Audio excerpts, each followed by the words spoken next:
Today in the Fabulous 413, Chinese spy balloons have once again engendered a bit of interest nationally, but we'll hear about how a UFO sighting in Sheffield got the attention of the Great Barrington Historical Society and former Governor Charlie Baker. And Dave Hayes, the weather nut, the Florence-based meteorological hobbyist with 52,000 followers in Western Mass and beyond on what this evening's storm has in store for us. But first...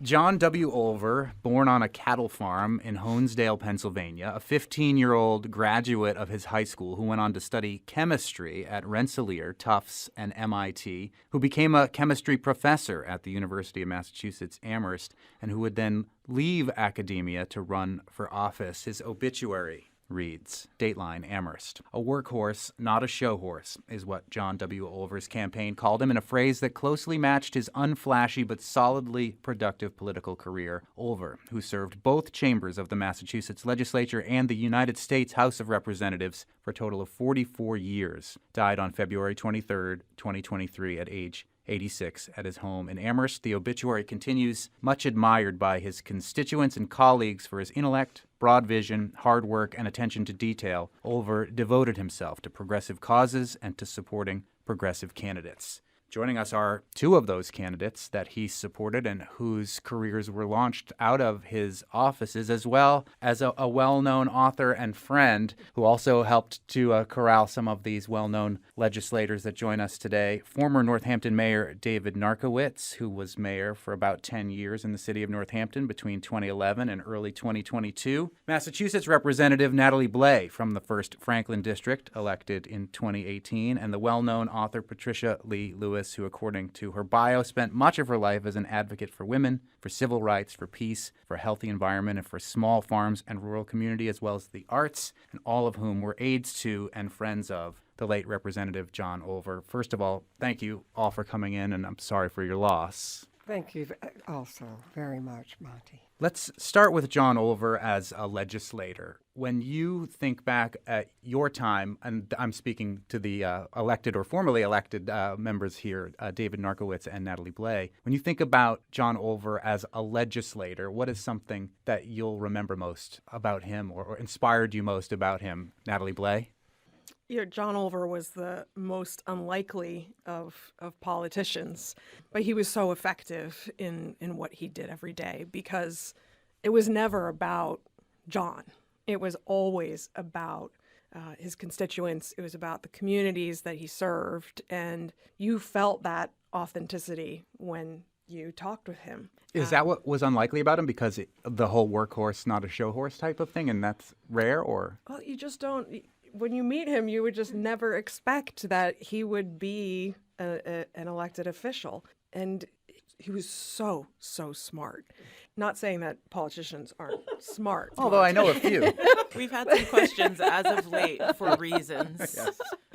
But his educational background shows he was just such an intelligent person.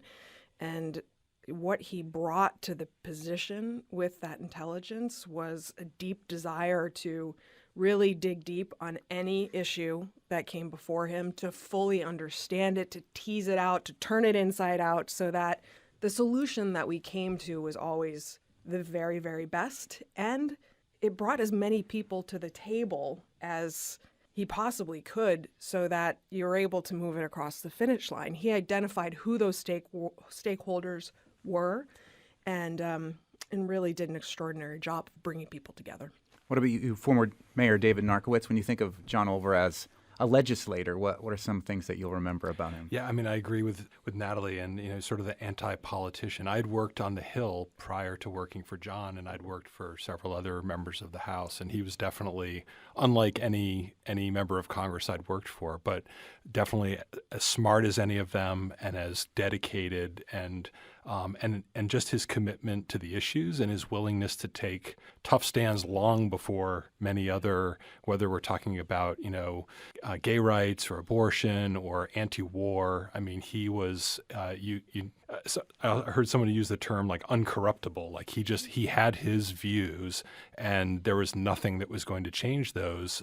He had a core set of principles, and then he, as Natalie said, had this grassroots approach. It wasn't top-down solutions from Washington. It was get out in the community, bring people together, talk to the municipalities, talk to the CDCs, talk to the folks at community health centers, like what do we need for this district? And then he just had an uncanny way of taking all that data and information and translating it into policy and into projects and into, and empowering staffers to help in that work. Did such an unlikely politician influence your decision to run, having worked underneath him? I mean, I always thought I would be a staff person. I never thought about running for office. Did he encourage you to run?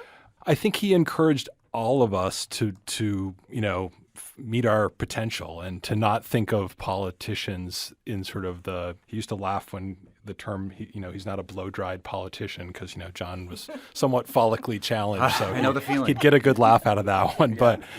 But no, I mean, I think he was a wonk before there was a term wonk, I think. And that's what I was. I loved the policy but it was like, okay, here's somebody who does all those things and he can run for office too. And so I didn't grow up thinking I wanted to be an elected official, but I was a poli-sci major. I wanted to work in public policy. But, seeing him and working with him gave me a different perspective on how you could do that role. So I think that's how I sort of got the courage to say I'm going to run for office. What about you, Natalie Blais? Was John Olver influential in your decision to run for office? You worked for other candidates before John Olver and after, and then ran in 2018. Yeah, like David, I also never thought of myself as a candidate or a politician for that matter. I think what we all learned from John is that this is about public service. It's about being a public servant. And that's why he was so good at what he did, because he was really driven by that. And to see him sort of step out beyond that, what he was, maybe get a little bit uncomfortable, also allowed me to consider doing the same. Because it was very difficult to be someone who was behind the scenes for as long as I was, to step out and be the person who was front and center. And I would much prefer to be a little bit more behind the scenes. I don't know anything about that.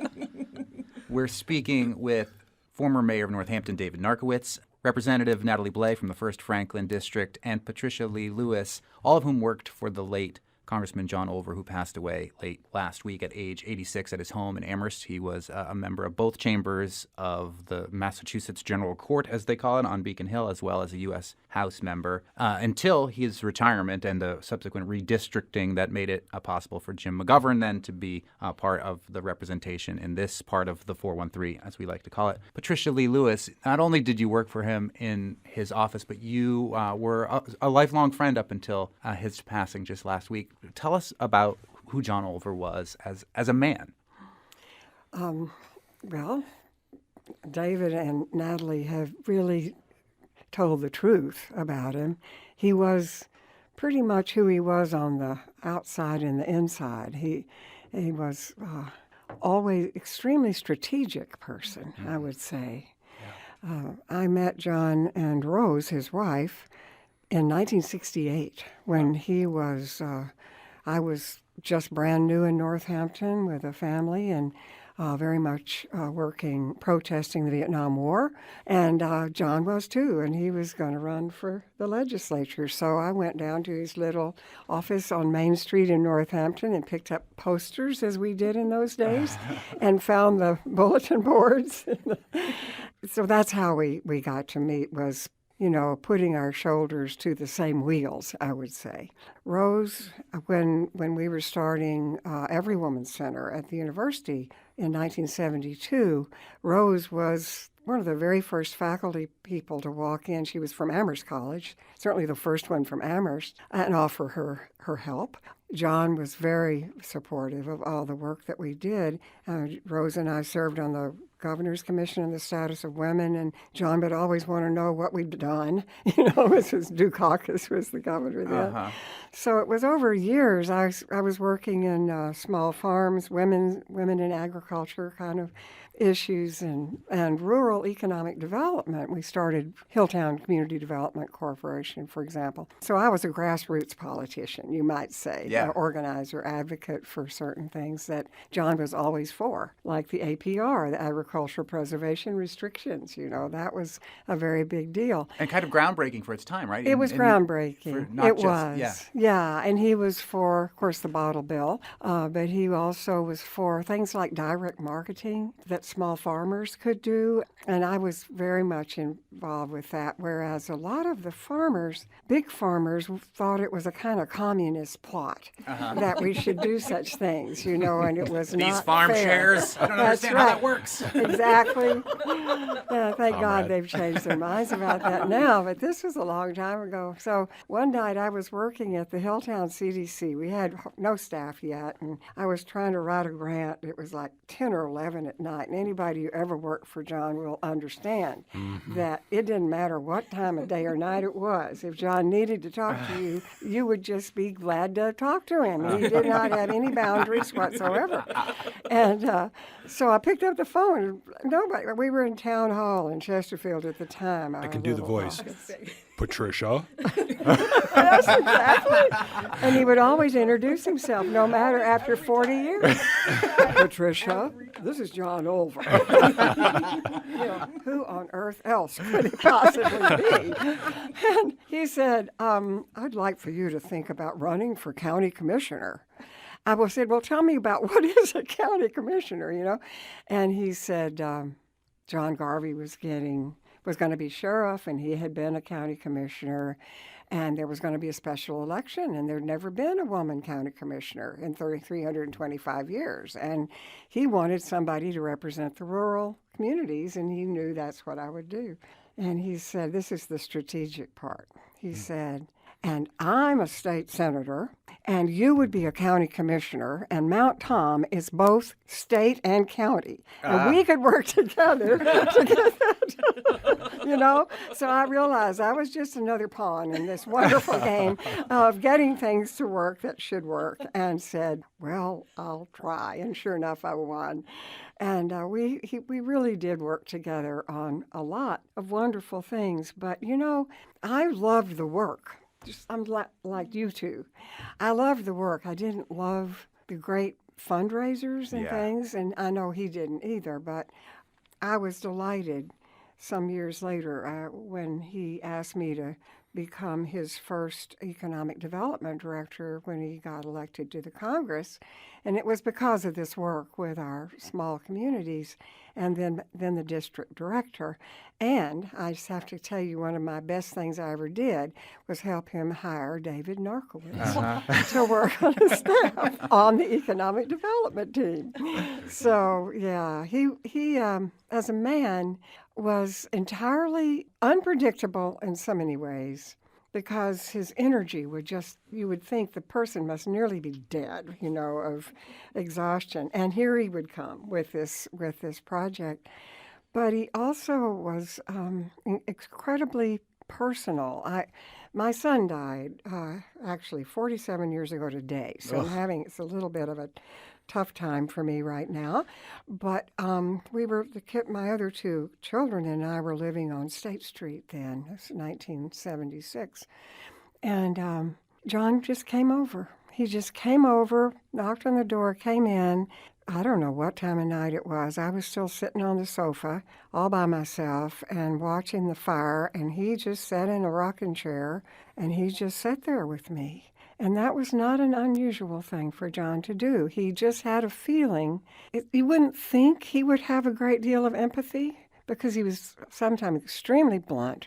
And somebody said in some article I read the last couple of days, he suffered no fool, but he had a very strong heart and an empathetic way of being.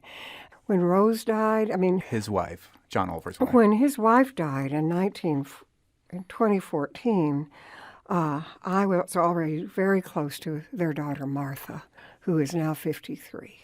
And I have stayed that sort of like her, I don't know, her aunt from Texas. Her aunt from Texas. Like a godmother. Yeah. A godmother, yeah. And I still am. And so I don't know how else to describe his heart except for the last few years, as David and I were talking about in the car coming over here, John's main concern was for Martha's welfare and how deeply that ran in him. And she certainly knows that. And many of us, certainly I, will always carry that on for him and for her. Coming up, what do the late John Olver's aides, Representative Natalie Blais, former Mayor David Narkewicz, and author Patricia Lee Lewis think will be Olver's legacy? We'll hear more coming up on the Fabulous 413.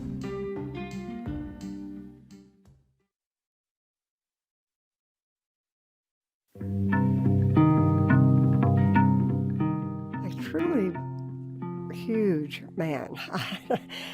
Figuratively Remarkable and man. literally. He was extremely tall. He was extremely tall, yeah. Patricia Lee Lewis, former county commissioner. I didn't even know that about your backstory, but also now well-known author, person responsible for getting David Narkewicz involved in John Olver's office. Also joining us is Natalie Blais, the elected representative from the 1st Franklin District on Beacon Hill. If people were to remember one thing about John Olver as we pay tribute to the man who passed away at the end of last week, what do you hope will be his lasting legacy, former Mayor David Narkewicz? I was just about to push this over here. We can go to current Sorry. state rep Natalie Blais. Just trying to pass them. Now I'm going to pass the mic. Or lessons to retain with you. Like Yeah. things. There's so many. I mean, I think that's what we're all struggling with right now is we learned so many lessons from him in terms of how to do this job and to do it in a way where you're always centering the people that you serve. We learned that a project was never going to be successful unless it was being driven by the community. As David said, he never came from the top down. Everything in our office came from the bottom up. And that's why so many of the projects and priorities that he undertook were successful in the end. And, John was deeply connected to nature. He was an avid rock climber up until very close to the end until he just couldn't do it anymore. I remember you telling me you were getting ready to come visit me on the march for the food bank, and he wasn't going to come because he was already booked to be rock climbing, and this was like 3 years ago. He loved being outdoors. He loved hiking with his friends. He loved being in nature. And I think when you look at the policies and the legislation that he sponsored, so much of it was around the protection of the environment. He really did an extraordinary job of breaking down silos, to look at the sustainable environment and recognize that housing and transportation and the climate were all connected. He did that in Washington for the very first time, saying, okay, agencies and departments, you have to work together to begin to break down those barriers and figure out how we're going to address these challenges because we can't do it the way that we're doing it right now. It just won't be effective. So the way he thought, the strategic nature of his brain and how he thought about things was so interesting to learn, and certainly it all helped us to be very prepared because he always expected us to know more than he did about any project. And he was so intelligent that it was impossible for any of us to get beyond where he already was. So, making sure that we were prepared, making sure that we are identifying the right people, and of course, just always being driven by the people that we serve. From Representative Natalie Blais to former Mayor David Narkewicz, something you hope people will remember about the legacy of the late John Olver?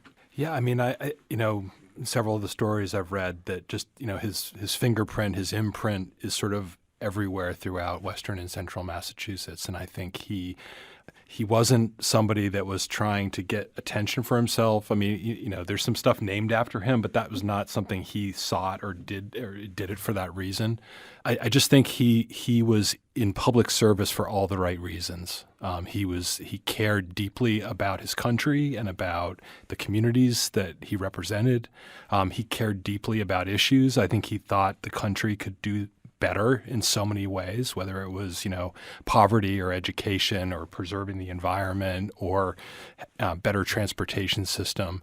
And then he gathered a lot of people around him, staff, but also the communities that he served, and found ways very adeptly. I mean, he was, even just the way he managed to get on the committees that people thought, well, why is he going on that committee? Like, what the heck is John Olver going on the Military Construction Appropriations Committee? And I think people were in upheaval about it. But he was so strategic. He was thinking about how he was going to get to become, health, and how he was going to get to be transportation chair, because he knew he could do the most good there. So he was going to do what he could do where he was, but he knew that was going to get him to that end goal.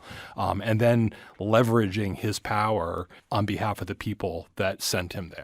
Not leveraging his power for himself or because he wanted to be a U.S. senator or because he had other aspirations, but really leveraging all that power that he had quietly and in a very mild-mannered way had amassed, and really sort of focusing it on the districts he served and for good. From former Mayor David Narkewicz to Patricia Lee Lewis, longtime friend and staff member of the late John Olver. So his legacy, that it's really possible to serve the people without putting yourself first, that integrity matters. And I was trying to think what I meant by integrity when I said something about that recently, that he was the person with the most integrity I've ever known. And that really had to do with his being clear about what he valued, what was important. And it was what needed help. The earth needed help. People needed help. People without health care needed help. Those community health centers were critical in his mind. People needed ways of getting places when they didn't have money. He started in Berkshires somewhere. He started a little bus system that was for people who couldn't get where they needed to get. And this morning I looked, Mass Live put a news story about him and photographs, a couple of which I hadn't seen. And then I toggled down and saw that there were comments coming in from people. And it was the most diverse. All these different things that we've been talking about, people from their personal lives were thanking him, including a couple of guys from Westover, to mentioning his work on the military committee. It was many years, of course. I mean, many politicians make a big difference in 44 years. Mm-hmm. To make so many into, Massachusetts isn't large. The district when we were serving with him was very large, although he lost Northampton for the second election. It was taken away from him, and every time we would drive through Northampton, he would say a word that I can't say.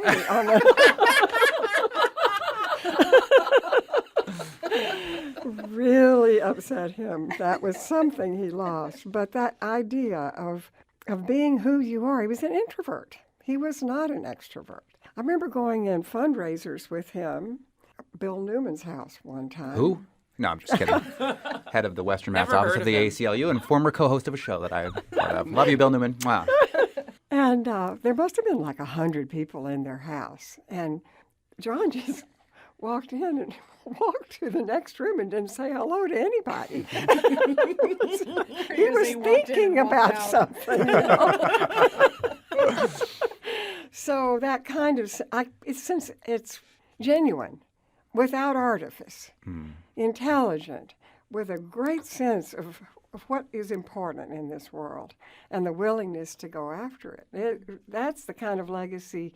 If we could all be like that, and I think these two people sitting next to me are. I'm not being insincere here. Mm-hmm.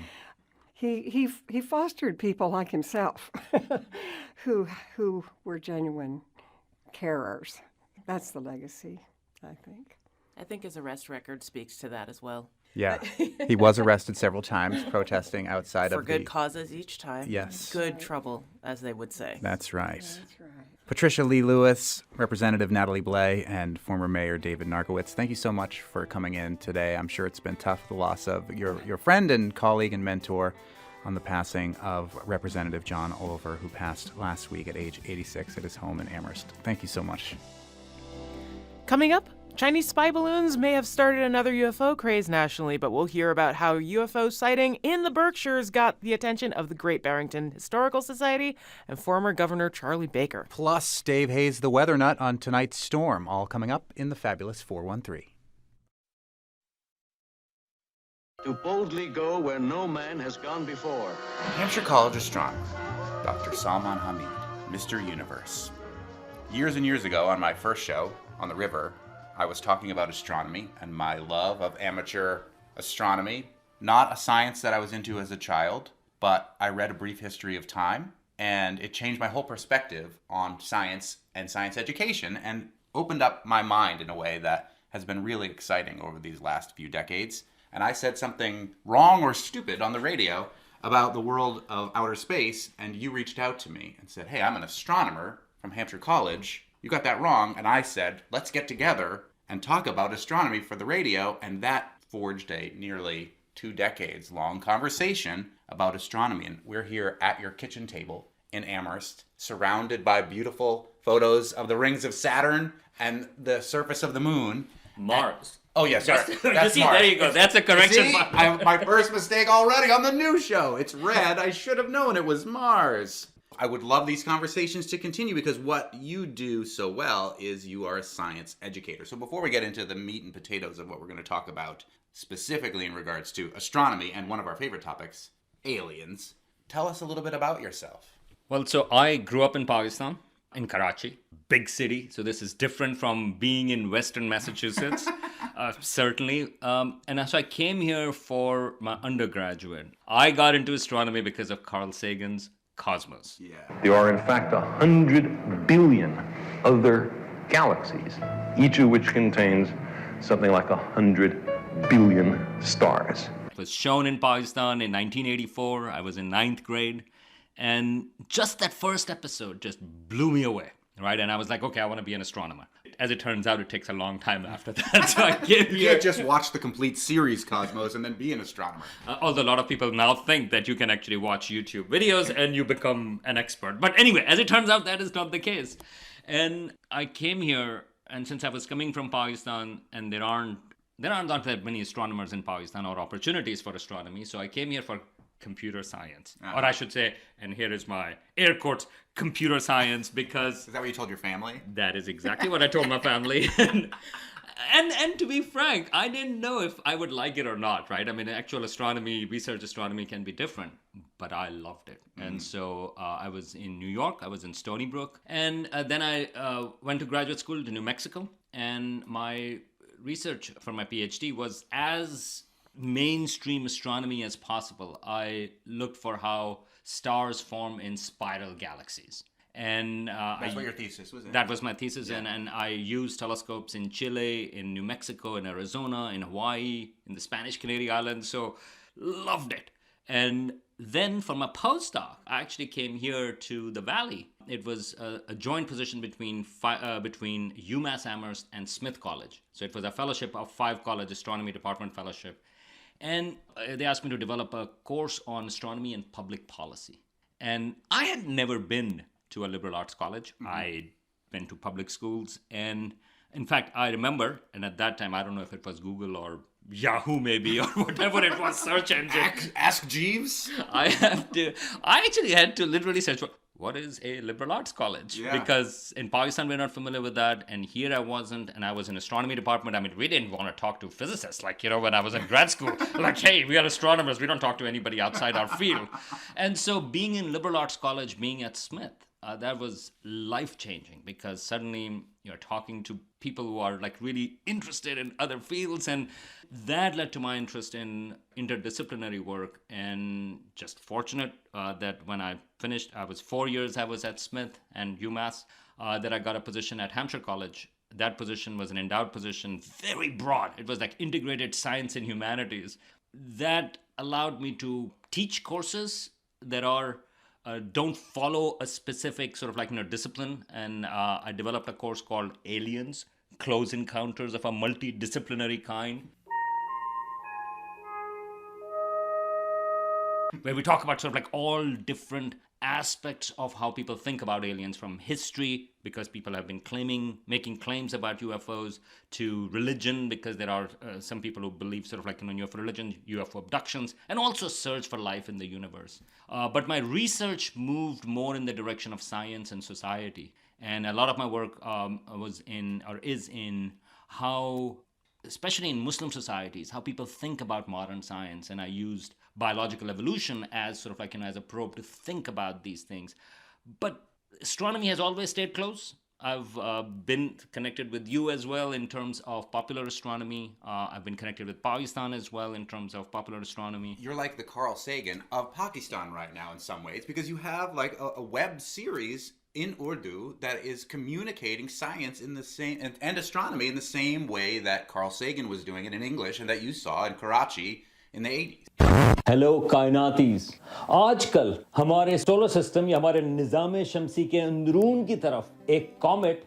Well, that's very kind of you, but yes, I mean, I do create these videos, and one of the goals of those videos is precisely that I actually never met Carl Sagan in person, and to me, that's a little puzzling that the most influential person in many ways on my life, like who completely changed my direction, and I'm talking to you right now, because of that first episode of Cosmos that I watched in 1984, but I never met that person. He was just on television. Mm-hmm. To me, that is actually a perplexing thing, a puzzling thing. And so I started creating these videos to a certain degree with a little hope that Sagan did not belong to my culture. He looked different, and I was privileged enough to understand a bit of English and so on and so forth, but a lot of people don't.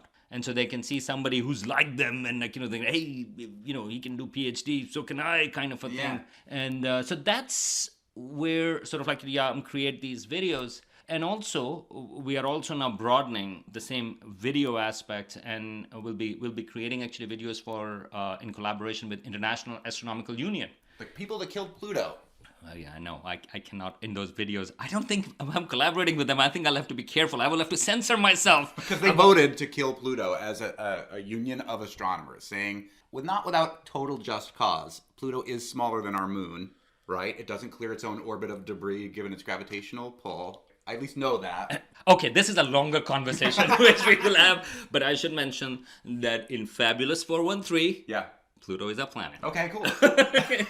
So we accept all different types of planets here in Western Massachusetts. That's the kind of inclusive area we live. Exactly. And so these videos are going to be in English. So and some of that focus is also going to be another topic which I think is crucial. It's important, and that is about how humans are going to space and settle in space. Mm-hmm. And that is a topic which things are happening. I mean, there are questions about moon base coming up. It's within the next decade. Things are going to happen on the moon, at least, in terms of human settlement or human presence, bases probably, and then, of course, potentially on Mars. But I don't think we are having enough conversations about the type of challenges it brings, the kind of ethical issues and moral issues that we ought to think about. Should billionaires sort of set all the rules? And coming from South Asia, we know actually the corporate aspect where it can lead, from the British East India Company, which only wanted a little trading post, like in the 18th century, and what happened after that. So I think it's a really crucial time, because we are going to go to space, or we are going to take those first steps at a permanent basis once. Meaning to say, once we set up rules, then the later expansion is probably going to be that I am, personally, I'm an optimistic person. But on the other hand, regarding this aspect, I'm actually quite pessimist, because I think the momentum and the idealism is missing. The momentum is in the direction of we are going to be doing in space what we have been doing on Earth. Colonization. And Cold War. And Cold War, exactly. And purely sort of like, unadulterated capitalism, where like, it's the for-profits. Not like New England public media. No, exactly. I've come from the for-profit world to the non-profit world. Exactly. And so, I mean, that would be great, like, that if we can maintain, and there are some good things that, for example, the only treaty that everybody agrees on or everybody signed up to regarding outer space was the Outer Space Treaty, which was in 1967, which is actually pretty idealistic, but also a bit ambiguous. I would love to have that idealism, and somehow right now that type of thing is missing. But I'm hoping that in this show we'll talk a lot about these things. So that's another topic which, from the astronomy perspective, from the space perspective, I really want to bring the human aspect, not the sort of technical aspects. I'm curious about sort of like the cultural, societal factors that are going to impact, that we ought to think about when we think about going to space. I'm at the kitchen table in Amherst of Hampshire College and Five College astronomer Dr. Salman Hameed, who I lovingly call Mr. Universe, not because of his physique, but you're not far off. And we love to talk about science and astronomy in particular, and when, there's a big meteor shower happening, or maybe there is a meteor that's coming close to Earth, we'll talk about those sort of things, anything that's going on in the sky, and anything that you might have a question about. We'd love to ask Mr. Universe, our resident astronomer. You can email us any questions or even send a voice memo to thefab413@nepm.org. And I wanted our first segment, apart from just being in Amherst in your lovely kitchen, not far from where you teach, to have some sort of grounding in the 413. Now, I know from you that the Big Bang happened everywhere. So we could talk about the Big Bang and still be talking about the 413. That's a topic for another discussion, but it's fascinating. One thing that has been the news lately is UFOs.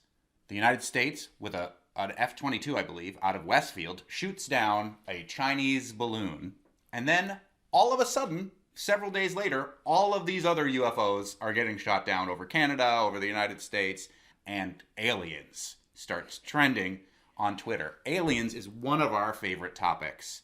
Full disclosure, I believe that aliens, intelligent life, or at least life, must exist outside of this planet. And I believe you believe that too. But what you have taught me over the years is we have no evidence that that's true. Talk to me about our recent spate of UFO sightings and the discussion about aliens that very quickly came up after it. It's a sad story. And the reason is because, in general, people who actually look for alien signatures, they actually haven't come out and said, this is it. Let's pull back, let's focus on this because we've been looking for SETI or we've been looking for life on Mars. This is a much bigger thing. Let's focus on that. That hasn't happened. We're still sending spacecraft to Mars to go through the dirt to hopefully find a dead bacteria or something like that. That is where the actual research is being done. So all of the hoopla surrounding what these things that are unidentified, potentially flying, and potentially objects, better described as unidentified aerial phenomena, things in the sky, to jump to aliens is bold. And Carl Sagan had a quote that you probably remember much better than I do about these bold claims. Extraordinary claims require extraordinary evidence. To bring this back to the 413, there is a monument in Sheffield, Massachusetts, signed off by Governor Charlie Baker, that indicates that there was an alien encounter in Sheffield right near the covered bridge in 1969. And that's what's grounding it, not just in the fact that 413 is part of the Big Bang and all astronomy, we're a planet, we can really talk about whatever we want. But Sheffield, Massachusetts is the home of an extraordinary claim about aliens. The interesting aspect about this story is that the Great Barrington Historical Society gave it its blessing. They actually officially recognized this, I should say, experience or sighting, which was seen apparently by multiple people. The central character in here is Tom Reed, who was 6 years old at that time. And but it wasn't the only one. Other people also saw it. There was also people some talked to on the radio. They called on the radio to talk about it. There was a small radio station there, and people started calling in right away. Calling in, and they also mentioned. So there's a great piece from WGBH, our parent company, about this very thing. Okay, all right, great. Shameless plug. So this is one of those things that I want to differentiate between people believing they saw something, people believing that they saw an alien spacecraft or aliens, versus are there aliens out there or are there spacecrafts that are visiting the Earth? I think people do believe that they actually see things. And in fact, it's actually quite common. I was just reading recently, there was an incident at the end of the World War II as well, in 1945, on one of the US naval ships. They actually said, like, they thought that it was a Japanese balloon, talking about balloons, like, or some Japanese spacecraft. They were considering shooting it down, whereas the person said, actually, I think it's Venus.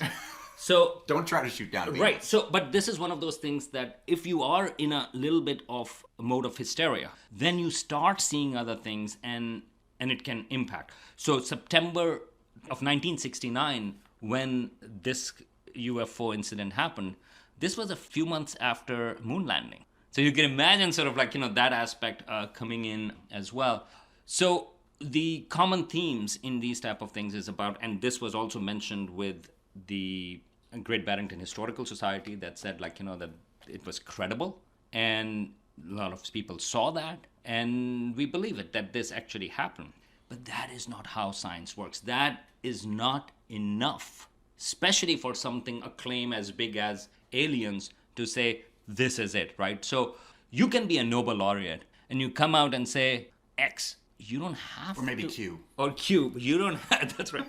You don't have to accept it. And we are trained in that context to a certain degree that if it's a bigger claim, you actually challenge that, like, and it doesn't matter who makes that claim. Stephen Hawking has been wrong about certain things. Einstein has been wrong about certain things. It's not enough that the people who are making the claim are credible, because they may not be lying, but they may be mistaken. And in order to show that is something there, I mean, just imagine we're talking about Mars and microbes.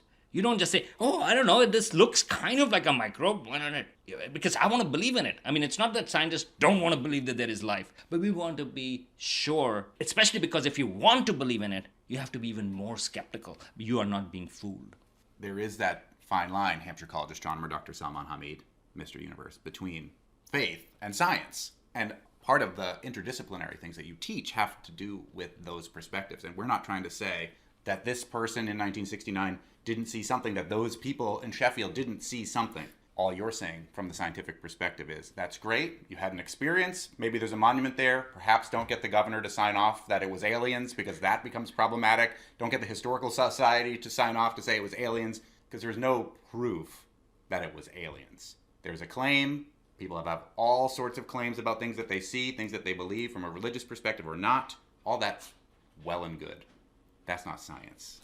And the monument, if I remember correctly, has been removed from it. Or at least moved off of what was state property. Right. Yeah. And so I think the issue is more the Great Barrington Historical Society confirming that the experience, not the experience was real, but what they saw, the claim was true, right? And I think there is a distinction, and I think that's very important because people can also have a meaning out of it. And I teach about alien abductions, and people who claim to have been abducted by aliens, they actually really believe that it's true, and they have a lot of meaning attached to it. And I think that is important to acknowledge that. And I think if you say whether that happened, it depends upon what are you talking about. Did the experience happen? And I would say absolutely. That is true. But there is a separate question if you say, but were there aliens that abducted these people from Earth? Well, that's a different question, and for which we don't have enough evidence. Or we don't have evidence for that. There are alternative explanations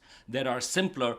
Are those things alien spacecrafts? And for that, the evidence has to be stronger. Eyewitness testimony is actually not good enough in science. For that, you need better evidence. These are the kind of conversations we're going to continue to have here on this show. If you have a question for our resident astronomer, Dr. Salman Hameed, about the breadth and depth of all things astronomy, or the Cold War brewing between the United States and China on the moon, or Chinese spy balloons, or science fiction films, right? Or like or former president of the Amher Cinema, right here, right? And so I love films, and sort of like especially that tackle these type of questions. Send us your questions, and we'll ask them on a future show. The Fab413@nepm.org. Thank you, Mr. Universe. Thank you very much.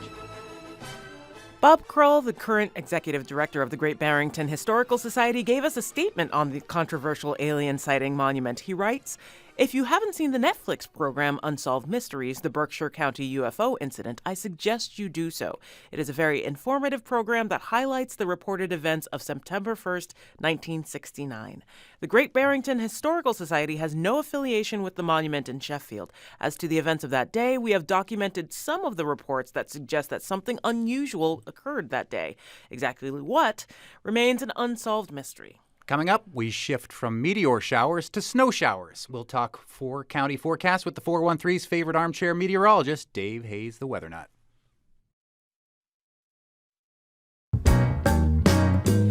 We're joined by someone whose passion for the skies has become our occasional lifeline in trying weather systems. For years, folks have looked to his post to find out more about what's happening in our region and about how weather works in general, which is how I now know what grapple is. Joining us now to talk more about our impending snow-filled doom is Florence, Mass's own Dave Hayes, the Weather Wait a Nut. minute. Dave Hayes is famous for not having inflammatory forecasts that include words like doom, but thank you for joining us, Dave Hayes, the Weather Nut. Is this a doom storm? No. This is not a doom storm. It's kind of a run-of-the-mill snowstorm. Not a blockbuster, not a little wimpy thing, but we're definitely going to have the plows come out. Okay, so there are 4 counties in Western Mass. When we've had you on previously, we had a very small swathe of our area, but now we've got all 4 counties. How's this storm going to look different in Berkshire County versus where we are right now in Hampden County, let's say? Yeah, well, we've got winter storm warnings out from the National Weather Service for all 4 counties. And except, I think the areas in like the eastern Berkshires, the western hill towns, especially western Hampshire and western Hampden County, are probably going to see more like 6 to 10 inches because there's going to be a southeasterly flow of wind that will enhance the precipitation over those areas. Whereas the valley itself will probably be more like 4 to 7 inches, I'm thinking. The triangle of snow disappointment, as you've called it. Yeah, is that what you call it? Yeah. It's with this kind of it's not so much with this storm. It feels like this is going to be a more kind of widespread, moderate snowfall, like a nice 4, 5, 6, 7 inches of snow. I've seen other storms in the Triangle of Disappointment, which is the Pioneer Valley, where places in the Berkshires get 10 inches of snow and we get like 1 inch of snow. So it's not going to be that drastic. There'll definitely be more in the Berkshires and the western hill towns, but we'll get some snow too here in the valley. So it seems like, as our engineer Betsy Curtis is asking, this snow might be good for snowmen and or sledding? Well, I think the reality is that most of the snow's going to start moving in between like 8 p.m. and midnight from west to east. And it's going to be pretty dry and fluffy, I think, at first. And then towards tomorrow, the bulk of the heaviest and steadiest of the snow falls between like 11 p.m. to 7 a.m. And then it should lighten up a bit as you get later in the morning tomorrow and through the afternoon. That's when it would get a little bit wetter and be like, better for snowmen and all that kind of thing. But the thing is that the bulk of the snow will have already accumulated by that time. So no late night snowmen, but later in the day tomorrow we could be able to be making snowmen. It's possible. That's right. It's possible, but most of it should be pretty fluffy, which is good because it's easier to move. Kind of like the snow we had over the weekend on Saturday. We got like 1 to 3 inches of floof, as I call it, and you can take a broom to it and push it around. The real fun snow globey stuff. Yeah. Yes, dendrites. We love dendrites. What's a dendrite?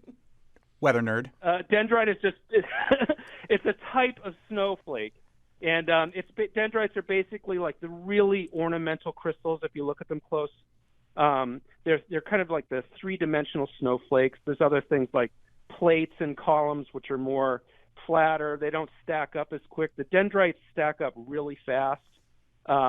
So it really depends on the kind of snowflake that you get in terms of, it plays into figure out how much is going to accumulate on the ground.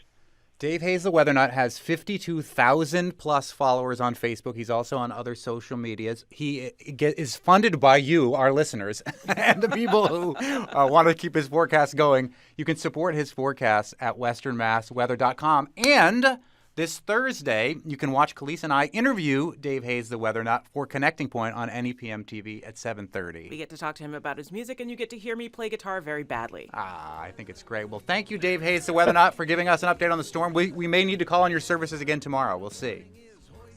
Please do, and thanks for having me. Take care, guys. You too. Tomorrow on the show, a tour of the Springfield-based Mi Tierra Tortilla Factory to show you how the tortilla gets made. A preview of the Back Porch Music Festival taking over downtown Northampton next weekend, and how the festival has partnered with the city of Northampton to keep live music flourishing in Hamp. And I will face one of my greatest fears, extreme cold, as I take a polar plunge with Northampton city councilors, a famous author, and local rock stars. Better you than me. Musical thank yous to local heroes Spouse, Happy Valley Guitar Orchestra, Mal Devisa, Suitcase Junket, and the Fawns. Our director and shepherd of guests is Tony Dunn. Our engineer is Betsy Cortis. Sledding enthusiast. Indeed. Our technical team is Kara Foster, Bart Rankin, and Punk Dubé. I'm Monte Belmonte. I'm Clese Smith. See you tomorrow in the Fabulous 413.